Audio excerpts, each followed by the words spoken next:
লক্ষ্মীপুর পৌর শহরে শীতার্ত দুস্থ কোমলমতি শিশু ও বয়স্কদের কম্বল, বিস্কুট, চকলেট, জুস ও শিশুদের মাঝে শীতের জামা কাপড় বিতরণ করেছে জাতীয় গণমাধ্যম কমিশন লক্ষ্মীপুর জেলা শাখা।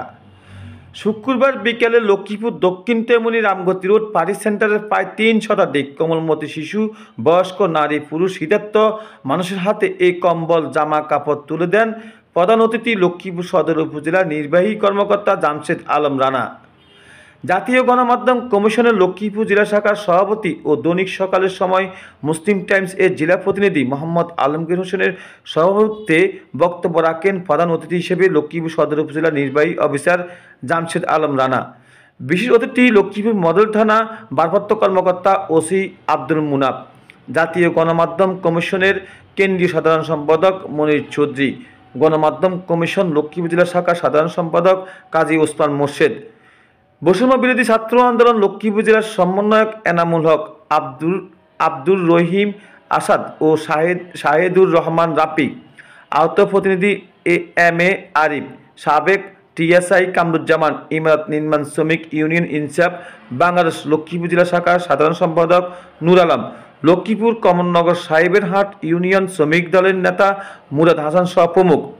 এ সময় প্রধান অতিথি রানা বলেন, জাতীয় গণমাধ্যম কমিশন শিশু কিশোরদের নিয়ে শীতের কাপড়, চকলেট, জুস, বিস্কুট উপহার নিয়ে হাজির হওয়ার জন্য গণমাধ্যম কর্মীকে ধন্যবাদ জানিয়েছেন।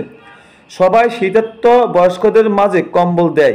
সমাজে গরিব, অসহায়, পথ শিশু বহু হাজার হাজার পরিবারের রয়েছে, তাদেরকেও যেন শীতের জামা কাপড় দেওয়ার জন্য সমাজের বিত্তবানদের এগিয়ে আসার জন্য আহ্বান জানিয়েছেন তিনি। এ সময় জাতীয় গণমাধ্যম কমিশন কোমলমতি শিশুদের লক্ষ্মীপুর পৌর শহরে প্রায় ৩ শতাধিক শিশু কিশোরদের শীতের জামা কাপড়, চকলেট, বিস্কুট, জুস ও বয়স্কদের কম্বল উপহার তুলে দেন নির্বাহী অফিসার জামশেদ আলম রানা।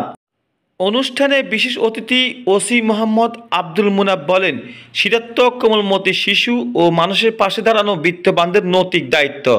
দরিদ্র ও হতদরিদ্র মানুষ যাদের শীত বস্ত্র নেই, শীত নিবারণের জন্য সামান্য একটি কম্বল নেই, এখন যত দ্রুত সম্ভব এসব মানুষের দিকে সহযোগিতার হাত বাড়িয়ে দিতে হবে, তাই বিত্তবানদের এগিয়ে আসার আহ্বান জানিয়েছেন তিনি।